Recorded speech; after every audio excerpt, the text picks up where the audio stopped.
deepest of your soul. Now, use your senses, and everything will be easier than before. Keep on moving, funk is coming.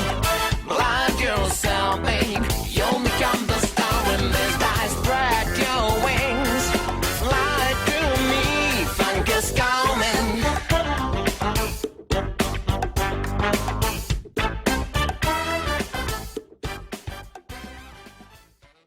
Okay, let's do this. We start recording now. There we go. Oh my gosh, I haven't seen you. Yeah. Oh. Yeah. It's like we haven't talked for about 10 minutes before. Yeah. So, where the fuck have you been, man?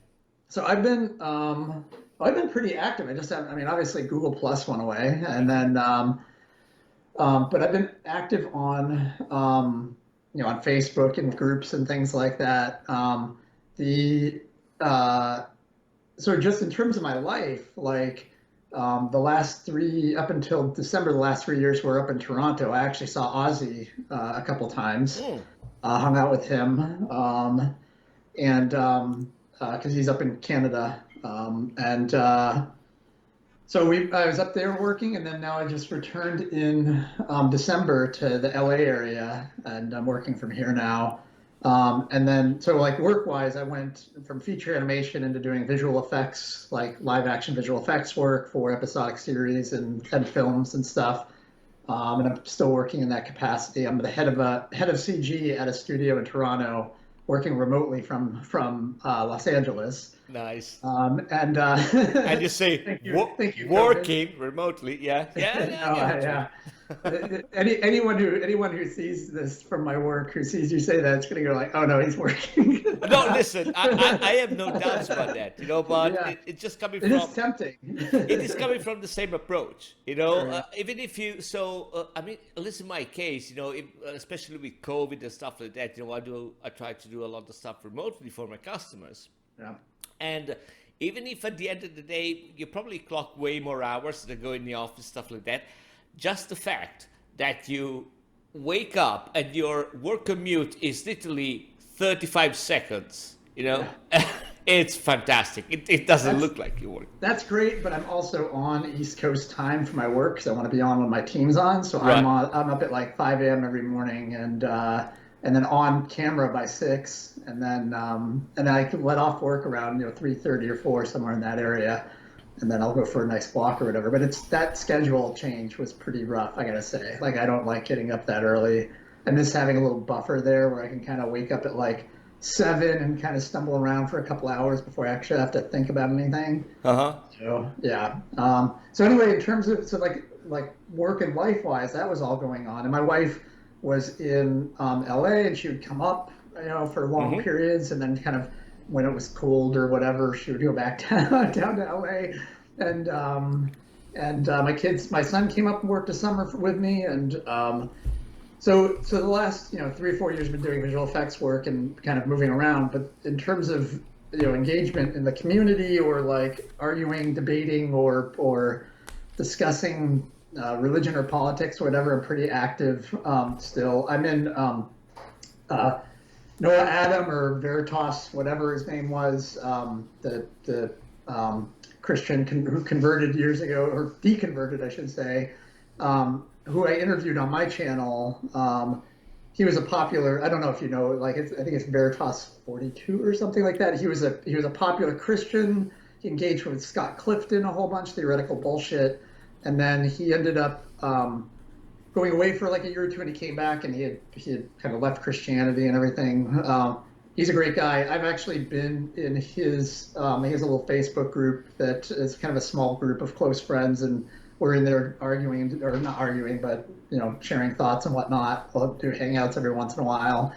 Hang out with Ozzy. I chat with Ozzy probably every 3 months, give or take. Sometimes a little longer, and enjoy talking to him. We're still super close. I spoke with Ozzy about doing one of those things. He actually gave me the weirdest excuse ever. And I mean, is it that he's working? Because he's actually like really no. It's okay. So I just say it because it's funny, because that was probably conversation. I don't think he has any problems with that. And by the way, I will try to go back at him, but it was really weird because he said, I told him, yeah, I mean, do this kind of things like 40, 45 minutes, 1 hour, stuff like that, not longer, because people, they don't fucking care. Yeah. And he said, and I was so blown away. He said, okay, yeah, fine. He said, you know what, I got an issue with that because I'm really verbose, and I don't think I can stick everything in 1 hour. And I was like, he's not going to get through his introduction. man, okay, listen, I gotta give it to the guy.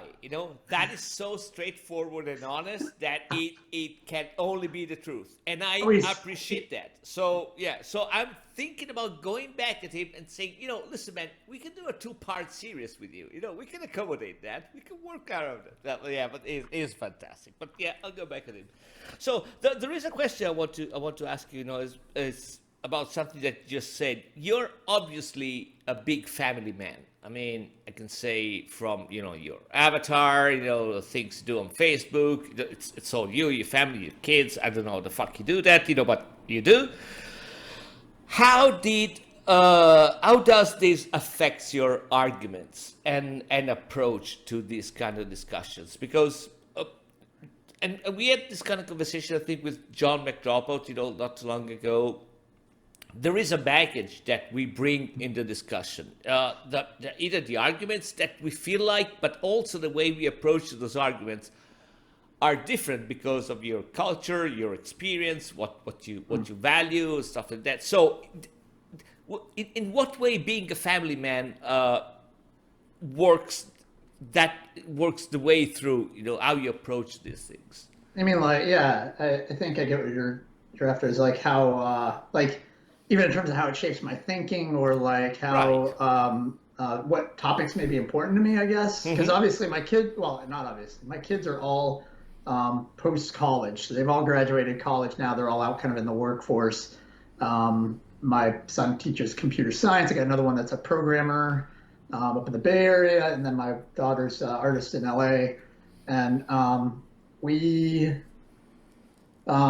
say that number one is that, and this is kind of tangential to your question, is that, but I was just talking to my wife about it yesterday, is that what's become, now this is really kind of off topic from what you said, but I think it's interesting, is that as I shared with my wife that I have to, this really doesn't touch on your topic at all, other than it involves my family. We have a family kind of group chat in Facebook Messenger or whatever, where we kind of share thoughts or whatever. Right. And my kids now will, when I offer a point of view or something, they'll oftentimes come back, kind of pushing back on it and going, no, I don't think that's true. I think this is the case. And then they'll kind of throw out some reasons or whatever. And I've realized that my propensity as a parent, or my tendency as a parent, is to kind of bristle at being kind of corrected by my children, or having them put forward good arguments. I have to really be careful that I don't get put off by them correcting me, or arguing back or whatever. Because I think you're used to them just kind of falling in line or whatever. And then there's this weird period where they get into high school where they're pushing back, but maybe their reasons aren't great or whatever. But now that they're full-fledged adults, they're making points that are serious points that I'm oh fuck, maybe I got to think differently about that, or I need to, and it's just, you have to humble yourself a little bit and be willing to be corrected by your children, and that they're not children anymore. They've got, developed points of view and good reasons that they've heard from other sources beyond you, or from their, my daughter's pretty involved in politics and social issues, and helping. She does work with the homeless, and as kind of volunteer thing, and gets involved in political causes and things like that. And so she's done her research, has a lot of knowledge or whatever, and I have to kind of be okay with that. In terms of how it affects my arguments or things like that, I suppose that it kind of being a father definitely shaped my like my own kind of social skills, interacting with people, and making persuasion. You learn how to be persuasive to your kids, or Right. how to present an argument to your kids in a way that's palatable, or that they don't know that you're presenting. And not, I don't mean like a formal argument, or like talking about God talk or whatever, but I mean just like, hey, I need this person to do this thing for me. Well, how am I going to persuade them that's in their best interest, or that they need to think that way too, or whatever, right? I, So I think it's a kind of a thing that we all go through, especially when the kids grow old. And I mean, I can really relate to what you said. I remember my wife telling me, I mean, like 20 years ago, that I was seeing things too much in black and white. It was either right or wrong, true or false, stuff like that. And I feel that, I mean, my two kids are 26 and 28. They're both working, they got girlfriends, and I've noticed myself that everything is a little bit more in a gray shade than black and white, because you have got to accommodate for things that, I mean, you don't want to fight with your kids. You might be okay fighting with some, moron on the internet, but your kids is a different thing, so I get what you say. Is it what you're trying to say? Is it what is it the same experience for you? yeah, I'd say so. I think it's really just like, not, I think the gut instinct is kind of to bristle, or to like, why do they always fight me on that or whatever. But it's just maybe I wouldn't have that same reaction if it was a friend who I was out for a walk with, who like, oh, I don't know if that's true, and like said this, I wouldn't bristle in the same way or whatever. It's just that I have to get over my being a parent, and and treat them as if they're offering serious views, and I have to be open to them, and forget that it's my kid, to some degree. They force you to pose in a way that a stranger or even a friend would not do, and that eventually trickles down all your other exchanges. So yeah, and talking about that. Again, this is going to be the tangential thing. I'm trying to knit, the next argument to what we just said. Sure. One of the things I told you I would have loved to have your point of view about is because, and we spoke about Ozzy before. Years ago, I remember I saw an hangout between Ozzy and Jim Gardner. Yeah, sure. Okay, the funny thing was that Ozzy had no idea that Jim Garner was putting that on air. So yeah. Really? I didn't know that. Yeah. I mean, he got to a point and said, "Oh, hold on a second. Is this on air?" I said, "Yeah. Okay, yeah, cool." So basically, Jim Gardner approached Ozzy because he couldn't square a spiritual approach to life, the feeling that there is something greater, maybe friendship or stuff like that, with the fact of being an atheist.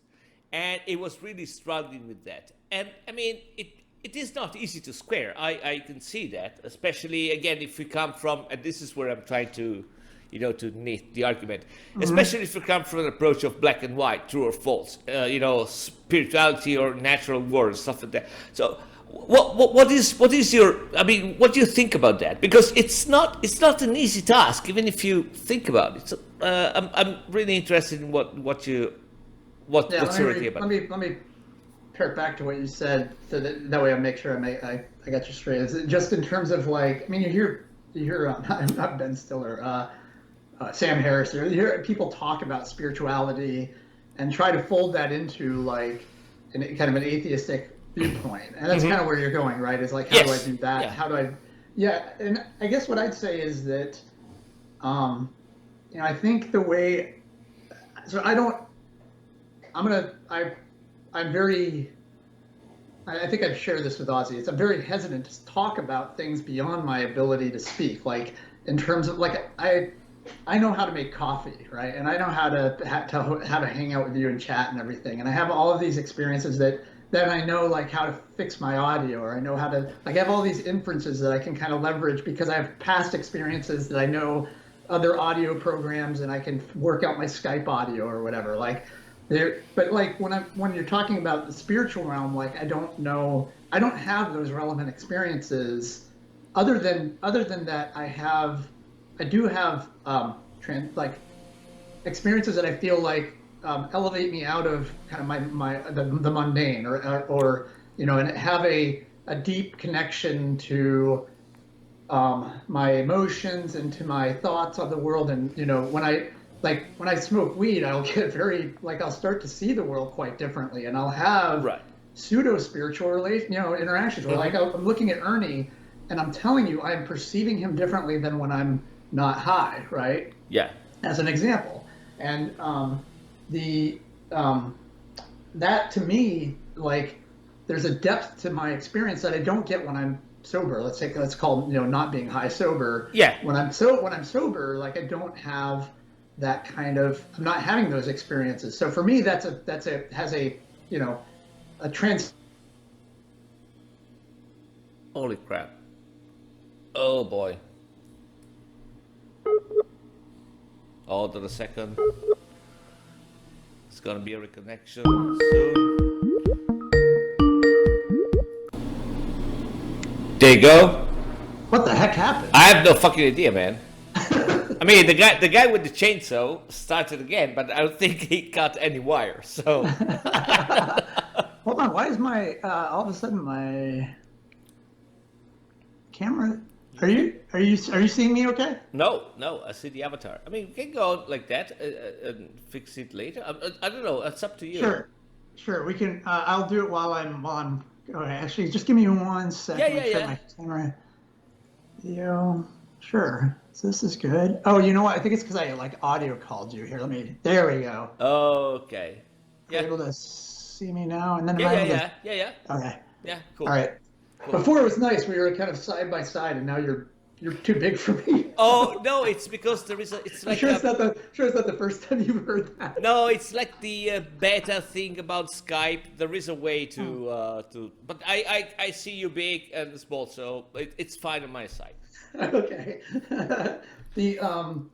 So I think that I have experiences that are beyond my kind of ordinary experience. Like my 90% of my day isn't 95% of my day is very much similar in terms of my experiences and things like that. But then I'll have deep thoughts, or I'll have kind of meditative states, or I'll be listening to some music, and everything will kind of coordinate, and all of a sudden I'll have kind of this really overwhelming feeling of the richness of life, or of beauty, or of other things, right? And I think for me, those are, I think those are akin to what people would term spiritual experiences. But when people want to quantify that as being something extra, supernatural, or beyond natural explanation, or beyond the scope of what the universe, kind of the raw universe, can provide to me, I kind of reject that. I don't have good warrant to say that those things aren't just part of existing, and that so I guess what I'd say is that I empathize with Jim Gardner. I haven't hung out with Jim before, but I had watched his interactions. He had a lot of really interesting interactions, because he was he and I don't know how he is now, but at the time, he was a guy who seemed a little confused, or not confused, but had a lot of complexity to how he was thinking, and was having trouble kind of reconciling different aspects of his life, and was very frank about that. I really appreciated that. And I think I'm basically with Ozzy in that, and I don't want to speak for Ozzy, but we chat all the time, and I think I am this even goes, I mean, let's just say we were talking about God. I don't, it's not that I couldn't imagine that there is something beyond, that there's things beyond, at other levels within the universe, or within reality, or whatever. I wouldn't be surprised that there's things that are beyond my ability to Right. to think about, or to conceive, or whatever. But so I don't have so much trouble with the concept of, I have trouble with some people's concepts of God, but the idea of something bigger, or something, I have no clue. I can't speak to that. So I don't. It's not that I reject that. Right.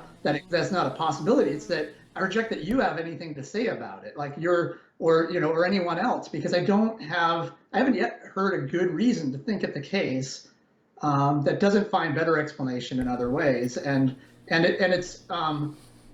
so I'd say that for this, it's more that I'm going to maintain a healthy skepticism about the spirituality, and I'm going to hold back from saying that it's something beyond natural explanation, or beyond the physics or the substrate of the universe or whatever to provide those experiences. I'm not going to say it's supernatural, like so as if it's like provided by some other material somewhere outside of the physical reality. I just don't have warrant to say it. So it's Right.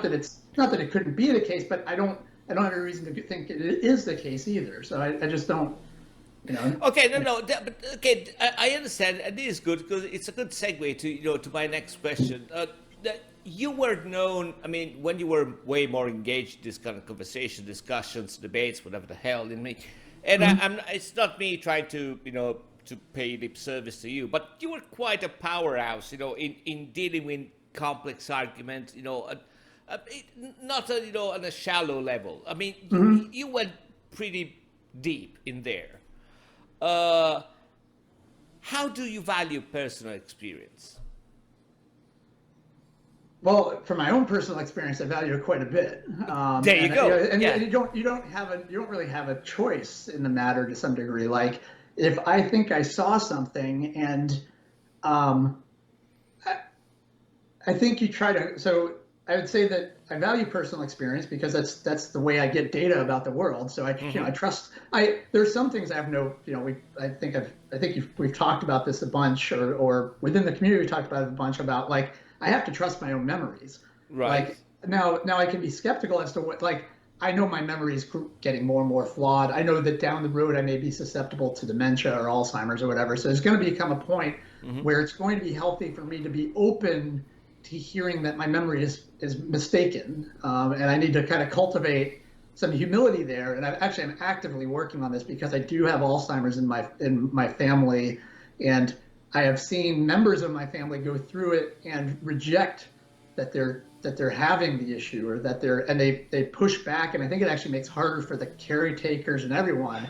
And so before I get to that point, I'm really trying to cultivate this attitude of being okay with the fact that I'm going to have to rely on others, and that I'm not going to be able to trust my own experiences, and I'm going to have to defer to them sometimes when they tell me, no, it's not as I remember it. And that's a hard thing to do, to operate kind of in skepticism of your own memory all the time. You kind of have to rely on it most of the time, and you have to just kind of confidently rely on it because you have to act. You have to be able to act.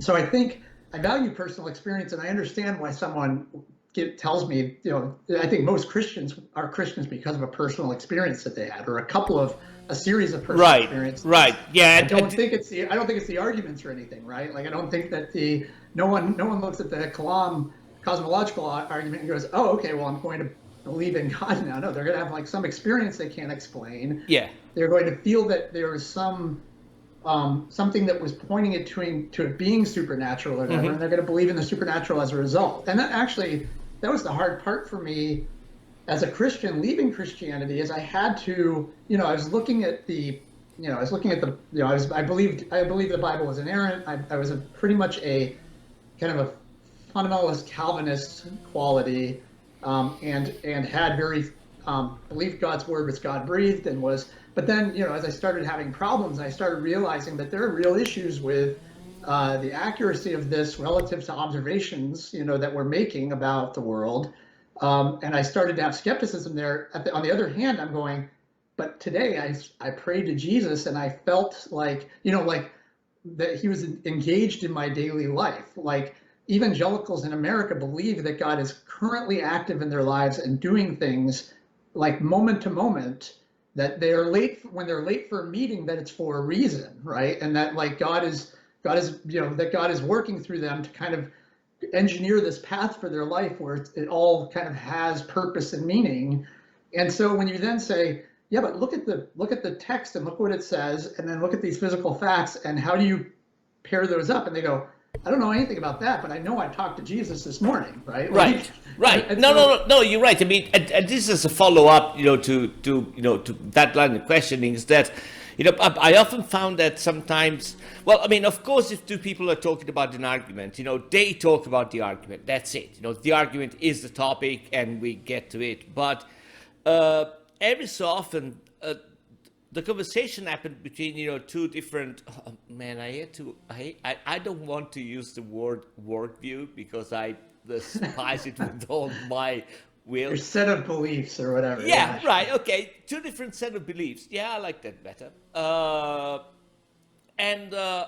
So if there is a conversation between an argument, it's the argument. That's it. It's settled. We talk about that. But when two persons are talking, you cannot really take away each other's personal experience. That has to be taken into the account of the conversation.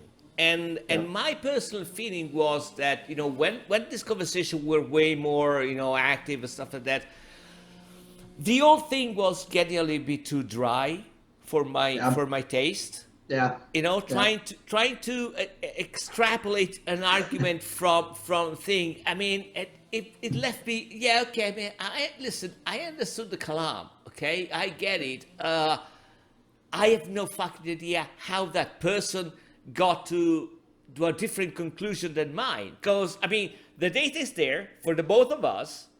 So it's either the fact that it is true for me and true for the other guy, which, I mean, obviously can't be, or there is a gray area where culture, politics, the way you've been, raised, stuff like that, just plays an important role. Yeah. Do you share the same feeling that maybe we went a little bit too far in the conversation in dealing only with the argument?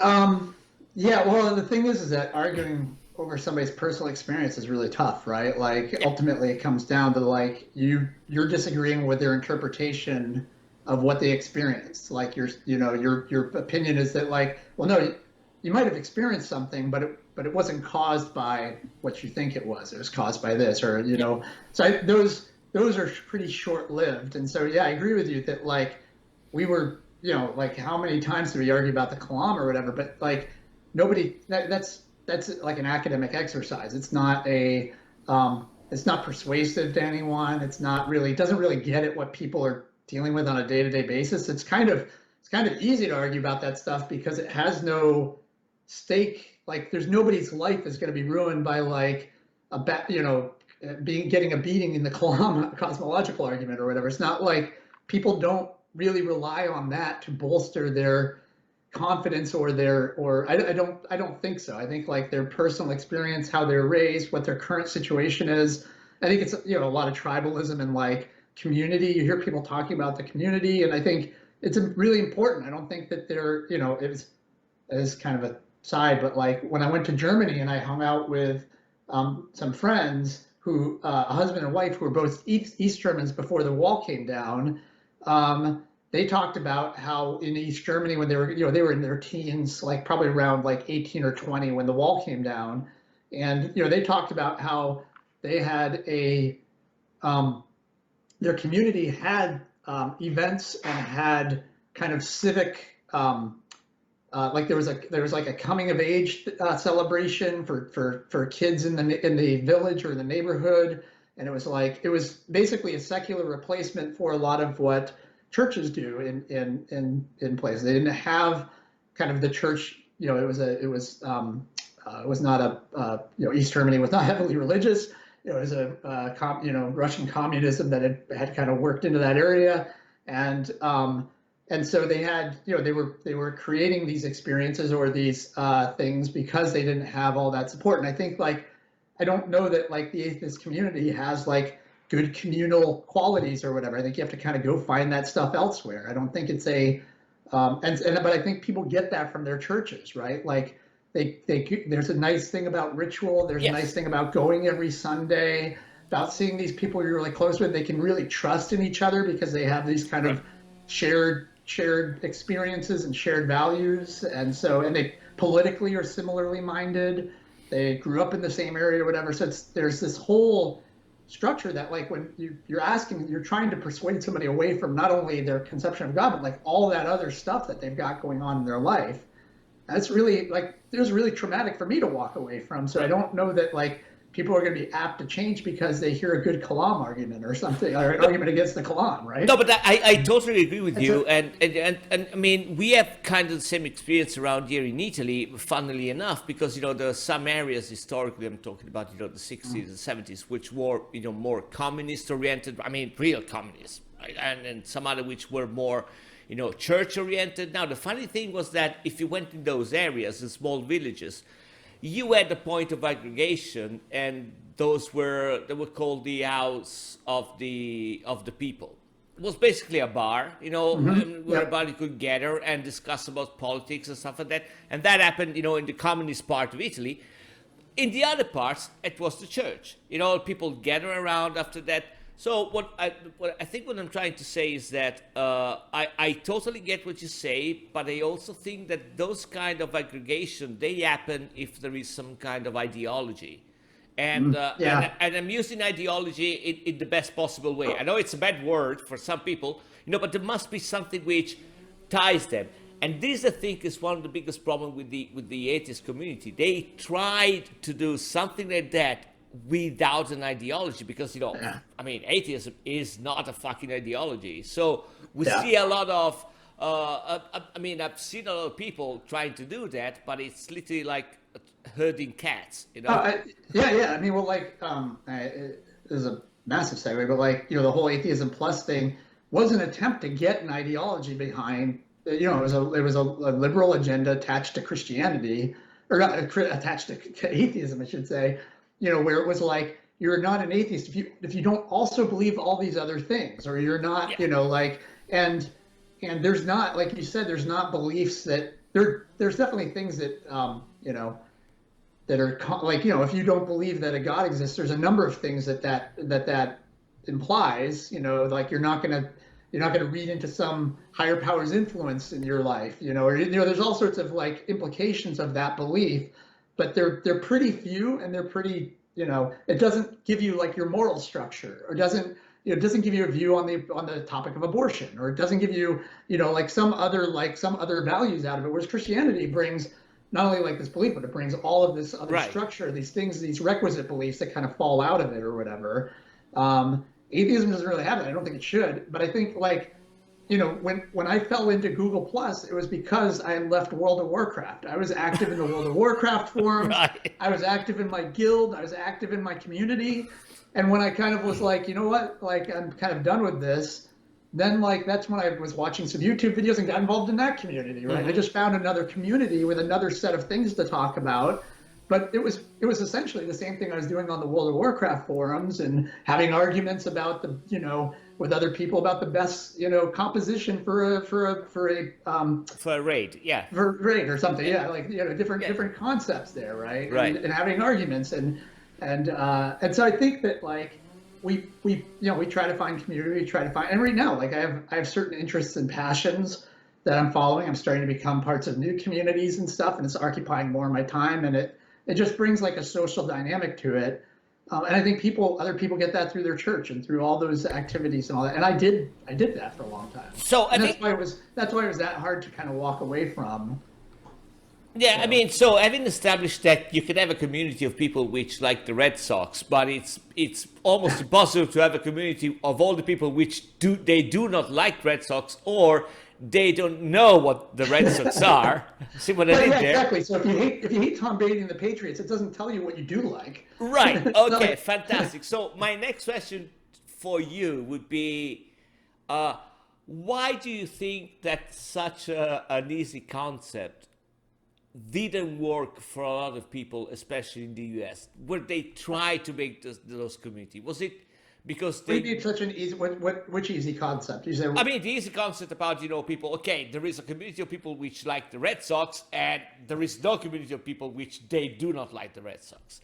Yeah. But people try to do the same, and I mean, some you know, notable atheists try to do that, and I think they fail, you know, more or less. Why do you think they even try to do that?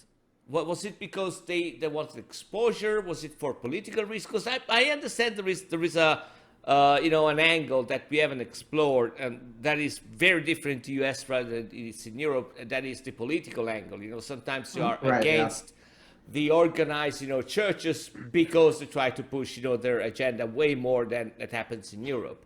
So that might be one thing. I will grant that. But why do you think that it happens so much in the U.S.? Well, what do you think pushed those people to try to find those community?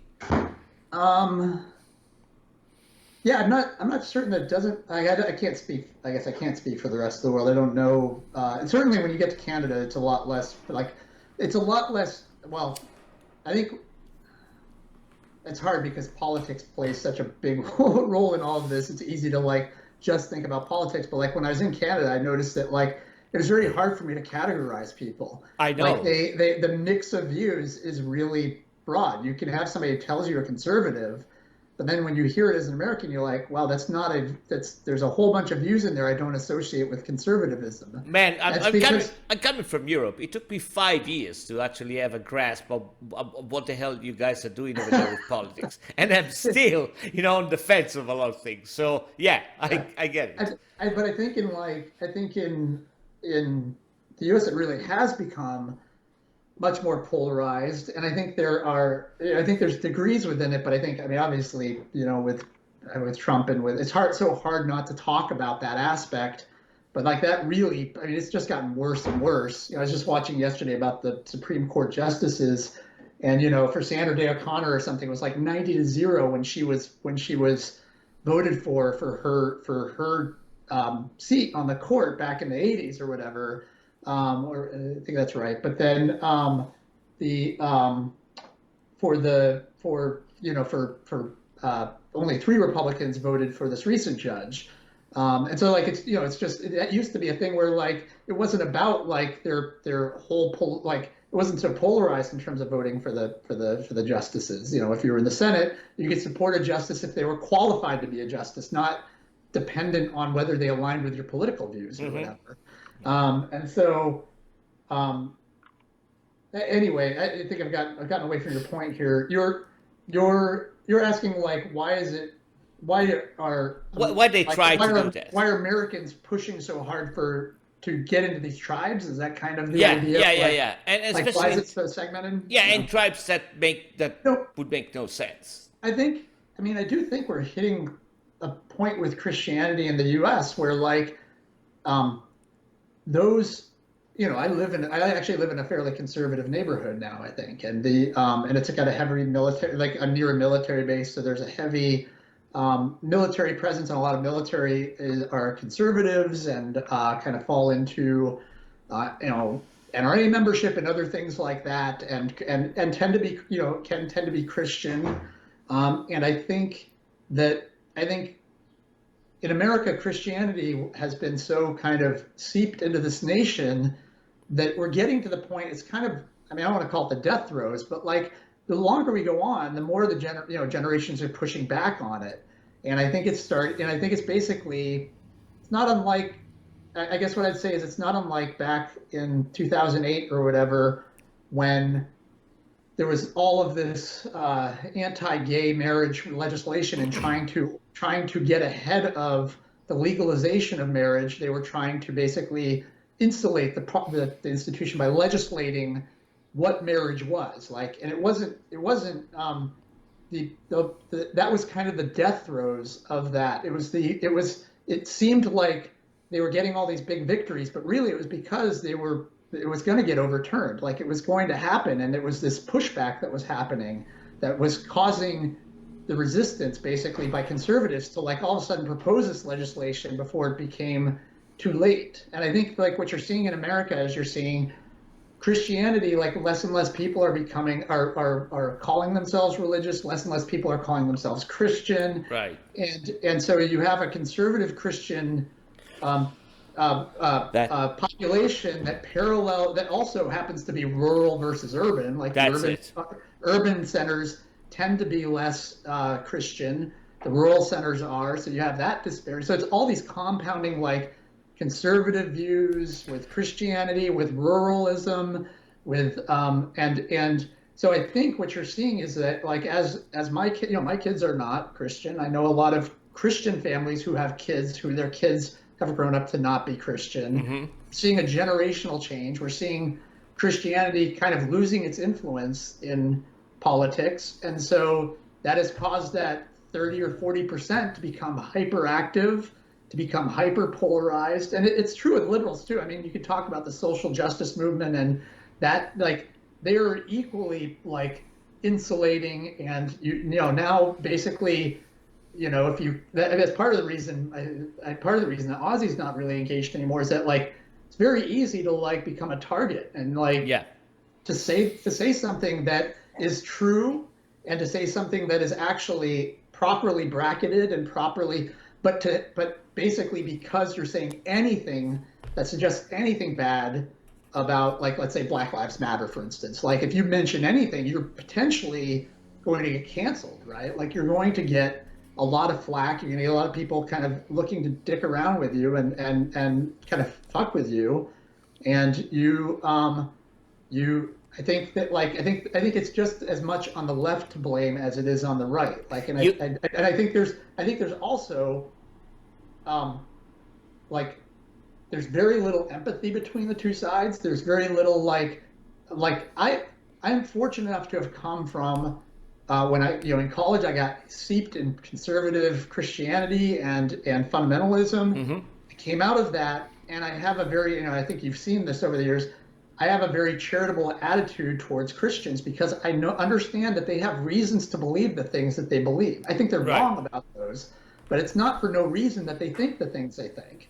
And so I don't want to like just call them idiots or whatever. I was persuaded by things, and I wasn't an idiot at the time, but I was mistaken, right? Mm-hmm. And so some of these people are mistaken, but we're completely unpersuasive when we basically treat them like they're stupid, right? Like, or that they're liars, right? Like, you hear this all the time with, like, that all preachers are liars. Well, you're like, no, they really believe those things. Right. They're mistaken. Yeah. That's very different from being a liar, right? And this goes back, to what we were saying before about, trying to empathize with the person, and actually listening to what she has to say, or the person has to say, not only argue. But you said something before that you touched on that, and I think, from my non-US point of view, might be one of the causes why it is so difficult. Because I think that one of the problems is that you managed to do something which, it still blows my mind, that is basically to identify Christianity with capitalism, which is bonkers. So if you want to go against that kind of ideology, the only one which is left to you is socialism, but that's a stigma in the US. So basically, if you want to go against, the church because of the things they sprout and all the thing, you are immediately identified as a socialist, which that basically means that you have leper, you're an outcast. Fuck you, nobody's going to listen to you. So that I think is an issue. So listen, man, let me switch gear a little bit, because there is an argument, and I brought it down to you, which has been dear to me, and I've tried to have a conversation, or at least a thought from some people for as long as I remember. And I don't want to put pressure on you, but I had a really elaborate, speech about that, which I totally forgot. But again, I don't want to put pressure on you, but I tried to talk with Carneades.org and just said, listen, I have no fucking idea. I'm not prepared for that. I have no idea what it is. I tried with Alex Malpass, and also he said, no, it's out of my league. I have no idea. Ozzy, I think I tried with him, and he just said, "Are you shitting me?" No. So the argument, which is really dear to me. Oh man, I mean, the Carneades.org, Alex Malpass, and Ozzy can't crack that nut. I'm pretty sure I'm ready to crack it. I think I think you've come to the right place. Those idiots, you shouldn't even mess with them. Man, I think you are the right person. And you will understand why when I say that. So my beef is aesthetics. Okay, yeah, aesthetics, yeah. So, and my beef with,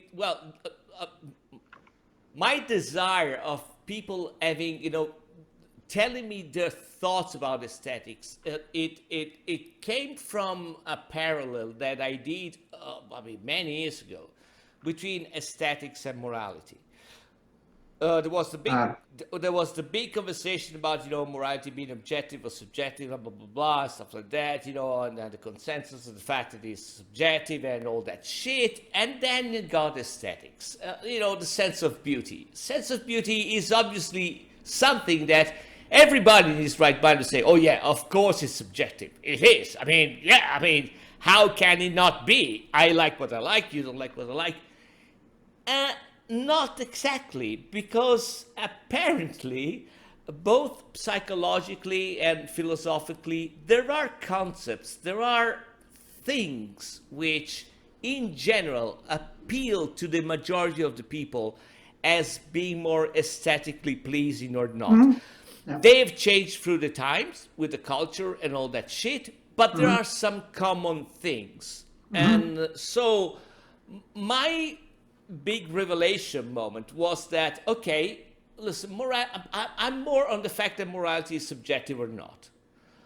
And there is still something which doesn't ring right, not totally in my mind, but I get it. Now, why we cannot say about the same things about aesthetics, and what if morality and aesthetics, they share that commonality? There is a personal, factor, but there is also something else that we don't grasp exactly. We can only try to describe and agree upon, but we have no idea why. So, and the reason why I'm asking you is because of your work background. I mean, you've been involved in animation. So you see why I wanted to pass it to you, because you've been exposed to that. Yeah. So let me say a few things about that. So first, because I think you had mentioned aesthetics the other day, and so I was anticipating this bit, and so I've been kind of thinking about, and I haven't thought about it a lot. I wasn't like sitting there really preparing or anything. I didn't do any writing or anything. Yeah. But it was on the mind, and I think So I am.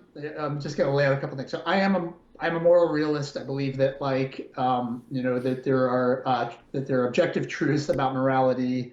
I have a whole kind of. I don't want to get into that, but I have a whole reason I think that way. Then we could talk about then how does personal preference differ, right? Like the common example is like preference for chocolate ice cream. You like chocolate ice cream. I like vanilla ice cream. Is there an objective norm there that like one of us is in the wrong about, right? Like, because we talk about morality, we would say that if you think one thing and I think another thing about this moral topic, one of us is wrong, and I'm because I'm a moralist, I'm going to say it's objectively the case that Fabio is wrong about this, and he ought to do, let's say you've done something. It's either objectively the case that you should have done that or you shouldn't have done that, and there's a moral fact to the matter there, and so I think that. But then, is there a fact to the matter regarding like your personal preference for vanilla ice cream, whereas I like chocolate? And which one's better? I would say chocolate. You would say vanilla. So is there an objective? How does that deal with morality? Is that like morality?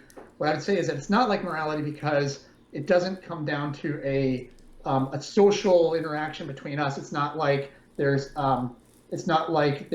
some intentions, or like when we talk about morality, we're talking about my setting up kind of expectations in you, and you kind of communicating intentions to me, and I think that's where the tension is in moral talk. But when we talk about ice cream and chocolate ice cream versus vanilla ice cream, there's no intentions conveyed there. There's no moral talk there. Like there's no moral consideration between you and me on that topic, right? So that's just personal preference. But it doesn't mean that it isn't objectively the case that you like chocolate ice cream or vanilla ice cream. I can't remember which I assigned to you. Vanilla ice cream. The facts about you are resonating with that vanilla ice cream in a way that you prefer it. And there's a there's an underlying, it's not just random or whatever, there's an underlying like set of facts about the world that make it such that you know, there's a reason that you like vanilla ice cream. It's because like your tastes and your mental experience when you taste this vanilla ice cream and how what the feeling it gives you, you know, of satisfaction or whatever. Right. I think that there's a like getting into talking about artwork and compositions and things. You know, I have a whole lecture about color and composition in film, and I mean, I knew you were my man. I right, knew well, that. So and there are, you know, when I went to art school, I had a whole my first year I had this course called Color Concepts, and it was all about showing how you know, concepts like contrast of value affect how your eye perceives and how it deals with a composition. Mm-hmm. You can direct a person through a composition by way of representing different values in a certain structure, or different shapes in a different structure, different hue relationships. So like if there's a strong contrast in hue, you're going to look there. So if you have a blue against a green, whereas if you have a field of green over here of differing saturation, that doesn't have a high contrast to it, you're not going to look there first. Like when you walk into a room, you don't look at an empty spot in the wall. Your eye goes to points of contrast because those are things that should be interested in. It's kind of, you know, we've got this, we've got this wired into us a bit where we will look at points of contrast. You never just like all of a sudden look over at a wall and just stare at a blank spot. You like kind of go to the point of contrast, like a light switch or something. Yeah. So, and there's a reason why that has, like the reason I can have a color concepts course in my first year at college to learn how to direct someone's eyes, because our eyes and our perceptions work the same in all of us, right? There are people who break that norm. So for instance, autistic individuals may not notice people, like may not have, like I think they've done like, I remember seeing studies where they've done like eye tracking, like basically glance tracking of subjects, and a person will walk in a room with an autistic person kind of engaged in the experiment, and the autistic person won't notice the person coming in. Their eyes will not go to look at, and notice somebody coming in. Yeah. Because they see that person almost like any other object. It's the same as the light switch, as the lamp, as anything else. They don't have, there's a situation where or a state of affairs where they're placing value on looking at that is not within their wiring. They don't have that social awareness there. It's missing from their experience. Yeah. Whereas you and I, when we see a person walk into the room, we're that object to us, we perceive it. I don't want to say we perceive it differently, but we process it differently once we've perceived it. That's Fabio. He's a person. He's what are his intentions towards me? What are his expectations? And they may not have that whole experience. They may just not even notice that it's a person, and that's because there's a fact about them that is different. So it's objectively the case, like that they're going to value other things and not necessarily people. And it's the same thing with perfectly symmetrical, you know, things or faces, stuff like that. You know, I mean, they can be okay, but they're hardly aesthetically pleasing because there's something wrong with that, right? Yeah, yeah. So I guess what I'd say is that like the reason why I can have a color concepts course is because the majority of people, most people, have the same experience and have the same wiring and have the same underlying facts about how their brain works and how they've developed and what type of creature they are and whatnot. Ernie, my dog, cannot see you on screen. He doesn't notice people on screens. His aesthetics are very different from mine, right? Because he's a different animal altogether and has different ways of perceiving the world, different things that I have no clue what it's like. My wife and I've talked about, like my dog as I walk him is smelling all over the place. I have no clue what that mapping of smells, how he.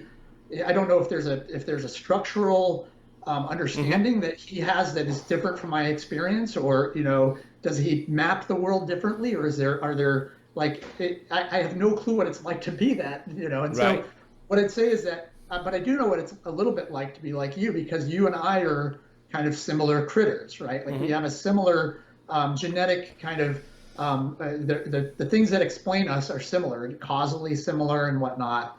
So I guess what I would say is that that um, I think aesthetics actually probably, I think those same, the same facts I would say that make it such that you see sharp objects the same way I see sharp objects, and we perceive, like when I look at a painting with sharp corners versus a painting with rounded corners throughout, or like a kind of a harsh graphic versus like a more subtle one. I think you and I are going to have a similar experience there, and I think that may be similar to moral facts about us, and like the way that Right. way I can say that you ought to do this. It's because you and I have a similar cause and explanation that has produced us such that there's a norm in terms of our interactions. And I think there's a norm in terms of what the common human experience of a sharp painting versus a soft painting is. And I think that that's why I can have classes to learn to manipulate your eye through a composition, is because there is a fact of the matter between us. As I can predict how you're going to perceive that. Not everybody's going to perceive it that way, but 99% of the people are going to perceive it that way. People who don't perceive it that way are a very small fraction. And it's usually because of some other, developmental issue or some other thing that has resulted in them just being different. And they may do other things well. They may have, who knows, maybe there's benefits to being like them, but the majority of people are not like them. Yeah, but you see, why I've been trying to push that kind of comparison between the two things, because there are some uncanny, resemblances between the two. I mean, there is the factor of the culture we live in. So now we might privilege some kind of aesthetics compared to other, but there's some things which are, I would say, eternal. You can take some Japanese painting or some, Greek statues, and even if they differ a lot, in both the style, the composition, the colors, there are some things. There is some underlying things, like the thing we talked about before, the sharp or the symmetry, stuff like that, which are through the aesthetic experience. So that might be it. I mean, I still find it's a good comparison with morals, Right. What I would say is that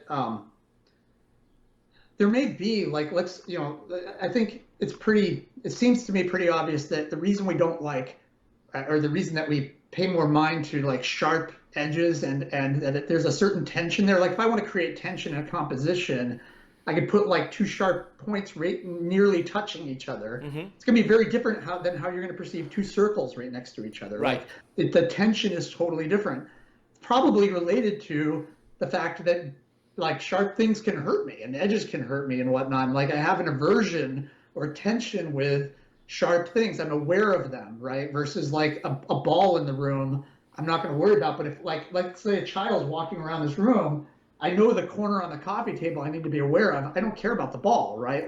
I'm aware of the corner as that child's walking around. There's a tension there, and so I think that that's a healthy tension, and I think there is a norm there in terms of that. Like it should be the case. I think we've developed that sensibility. I think that sensibility has a norm to it in that like you're probably going to survive longer with that tension than without it, or the number of people who will survive is going to be greater if they have that tension than if they don't have it. Because if they don't have it, potentially they're going to have some harm to them, or there's going to be a harm to their children or other things like that. So I think to aesthetics there is a norm that derives why we have certain feelings about visual appearances or music or other things. There may be a trace back, but I think the reason we don't deal with aesthetics the same way we deal with morals and say that you should prefer this or whatever is I think that there isn't those norms aren't there's you not liking a painting or having or disagreeing with me that a painting is beautiful doesn't have consequence to our interactions, at least. No. I might question your judgment or something like that, but I don't think that we don't talk about norms and oughts and Right. like we don't talk about it the same way we do moral talk, because for us, aesthetics and culture have to some degree grown beyond that kind of like that more base survival and stuff. Like Oh, no, we, no, no. I mean, I totally agree with you. You know, my only, again, you know, my only, well, not concern, you know, but what made me think is that, you know, what I said before, you know, when we talk about aesthetics, nobody, you know, would say, oh, you have to like that painting, right? You right. must like that painting. There's something wrong with you if you don't like that painting, right? Yeah. Yeah. But at the end of it, you know, there are some paintings that everybody kind of like, more or less, but it kind of like, you know, and sometimes to me I feel, you know, there is a powerful parallel, you know, with moral facts. With moral facts we constantly interact, you know, and we constantly discuss, you know, you ought to do that, well, you shouldn't do that. But there are some things that we kind of feel, you know, on the same page-ish, you know, Yeah. Yeah. all of them, Yeah. and then we just speak with details. So that's why I thought, you know, it's always been something that I think it was kind of, you know, put on the side of the conversation, and I think that, especially in the moral discourse, might have been like an interesting angle to approach. Yeah. You know, instead of going directly with, okay, this is what's different between my moral facts and your moral facts, and let's, you know, discuss until we're blue in the face. That's kind of pointless.